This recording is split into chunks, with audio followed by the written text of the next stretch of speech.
...2018 is already looking to be a very good year, because the first day of 2018, we have Overlord Season 2, Episode 1. So, yeah, it's around 2 o'clock in the morning of the time of me currently making this video, and I was like, you know what, I'm not going to wait until in the morning, like around 7 or 8 or even 10 o'clock to record this. I want to do it now, because I just finished the episode. It was a really good episode, and I'm like, you know what? I want to make a video. This was just too good to talk about. I want to, see what you guys think about it as well. So to start off right now, okay, this is Season 2. So if somehow you clicked on this video and you haven't seen anything else from Overlord, I'm just going to say right now, if you want to see, okay, the main character of a story being completely OP, but at the same time having problems to where he doubts himself and that he might not be that smart or have, like, anyone listen to him or whatever, then this is a series for you. It's also set in an alternate reality, an alternate universe, basically, and a fantasy world, and just imagine, like, the fantasy equivalent to One Punch Man. There you go. That's the best way to explain it, even though it's not exactly like One Punch Man, like, not the attitude or the satire like, One Punch Man is. But basically, if you want a character that's completely OP and you want a fantasy setting stuff, here you go. But anyways, though, okay, this first episode made me very happy. And the reason for that is because it followed the original source. Now, I want to be honest, okay? It's been a while. It's been a while since I have read this part in the light novel. So I want to be completely honest here. It's been about a year and a half? I mean, when did Season 1 come out? When did Season 1 come out? I have forgotten when Season 1 came out. Did it come out last year, 2016? Well, not, actually 2 years technically now, if I think about it. Did it come out in 2016? I believe it did. So it's been a while since, I actually read the light novels of this part, because when I started to read the light novels, I was actually in the middle of the anime. I think only episode 6 or 7 came out at the time, and then I started reading the light novels because I got really into the series. So it's been a while since I read this content, so to say. And from what I can remember, from what I read, it seems like Studio Madhouse, they are doing a fantastic job with this adaptation. They're following everything, and they're doing a good job with it. However, from watching this episode, there is something that was a little bit weird to me. What I'm stating is that apparently, from what I can see Studio Madhouse is doing, it looks like they're kind of putting all the beginning introductions from different arcs in the volumes in this episode. Like, that's what it looked like to me. Now, I could be wrong. I could be not remembering things, because like I said, it's been a while. But looking at the first episode of Season 2, it looked like they were putting a bunch of mini-arcs, like all these arcs that happen in the individual light novel arcs and stuff. It looks like they're putting all the beginning parts of it right then and there in this episode, which would be very good, actually. It'd be a very good way to adapt the series, in my personal opinion, because I like Overlord. It's a really good series. However, there was some points in the series to where I wish we were focusing on other characters besides a certain set of cast of characters, and so I was thinking, like, if they were going to actually strictly follow the light novels, it was going to be about maybe 3 to 4 episodes of Lizardman. But it does seem, by the way this episode was structured, that they plan on, like, putting everything that happens, like, for multiple volumes, and their introductions is slowly progressing for their plot points with individual episodes. So we have pieces of these individual arcs going on at the exact same time, because in reality, in the series, they were kind of going on at the exact same time. So it would make sense for Studio Madhouse to do this. So I am very, very pleased with that, if that is what is going on. Like I said, I could be misremembering, because it has been a while, so forgive me if the details are a little bit fuzzy.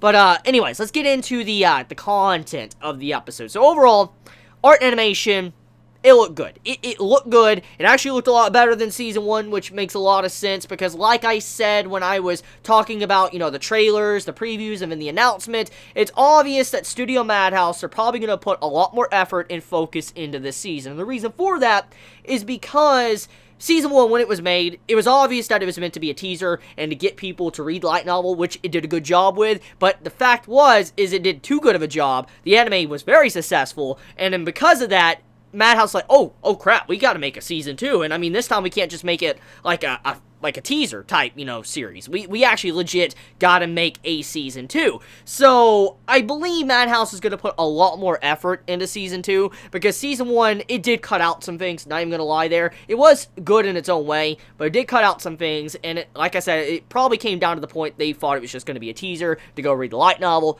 became popular, here we are now. So, yeah, that's my overall opinion of it. And so, the season overall, Season 2, Episode 1, looks beautiful. Art looks great. The adaptation, from what I can remember, looks really good. So, we're definitely on track for a very good series, and definitely a good start to 2018. So, what happened? So overall, from what we can see here, there's a lot of setup going on. I mean, a lot of setup for a lot of arcs. We have so many different things going on, and many might be actually completely confused. They're like, whoa, what's going on here? What's going on here? And it did a good job of explaining what, Ainz was doing, what he's planning on the side and all that, while all the other, Guardians, Floor Guardians are doing, what role they're playing in the story, how some are going to the Holy Kingdom, some are building a fake Nazarick and all of that, like a decoy Nazarick, Ainz being an adventurer, being Momonga, and then we also have the stuff with Shaltir and all that, with how she feels guilty for what happened in the events of Season 1 or the previous volumes if you read the light novels. So basically, there's a lot of setup going on here. I mean, a lot of setup. I mean, even Albedo actually being the controller of, the Nazarick, the Tomb of Nazarick, and watching over it while Ainz is away. So, I mean, all this little setup here and there is for future arcs of the series, and judging by all of this setup, it does look like Studio Madhouse is going for the long game with this season. And what I mean by that is, I believe the way they're making this, with all the setups with the individual arcs and characters, it looks to me like they plan on going over 12 episodes this time. That's what it looks like to me. Now, I could be wrong there. I don't know if an episode count has been announced yet. I don't know. I haven't actually looked myself. But I'm going to believe by the way this is being structured, especially by the first episode, it's going to easily be over 12 episodes or 13 episodes. And if for some reason it's not over 12 to 13 episodes, we're going to get a Season 3. It's obvious. We're going to get a Season 3. It looks like they're really trying to adapt it properly. So that makes me happy as an Overlord fan. So, anyways, next to talk about, though, let's talk about the just glorious Albedo scene with Ainz in this episode. That made me very happy, because I love Albedo. I love her character. I've always loved her since she was first introduced into the series. I love Demon Girls. I love her design. I like how she falls for Ainz. Just her overall interaction with this man is extremely funny, because when you see her when she's not interacting with anyone else, she acts like this very serious person that's just like, whoa, she's kind of a jerk, okay? But then when you see her with Ainz, you just can't help but laugh because of how lovey-dovey she gets. It's cute. It's adorable, and I love her for that. And seeing her in this episode acting like she did towards Ainz, saying like, I should have wore the naked apron and all that, like the battle suit. I'm like, oh, like this. Like, I love her. I love her a lot just because of how she acts around him. And then also hearing Ainz inside of his head, like, what? Like, I need to calm down. They're like children. All these little things. It's funny. I couldn't help but laugh. Now, let's actually talk about that.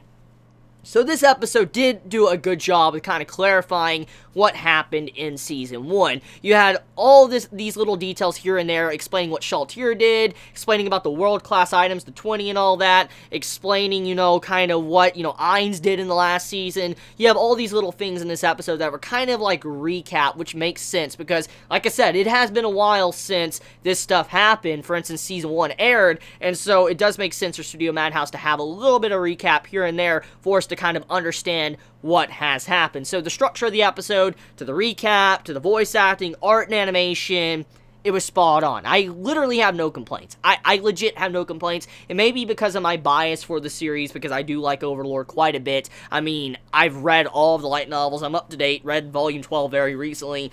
Good series, and so it could be my bias talking of why I love this episode, but in terms of being a fan of the series and reading light novels, good episode. Overall impressions, very good episode. Now let's talk about that music for a second. So I listened to that ending song, the credits scene of the episode. Now I don't know if that is the actual ending song or if that is the opening song for Overlord Season 2. Regardless of whatever it may be, that song at the end of the episode was quality. Like, that was a very good song. Fit the emotions and vibe of the series. That definitely the song selection that Studio Madhouse chose for Overlord. That was a good choice of, song. The vibe of it, the music, and all of that. Perfect.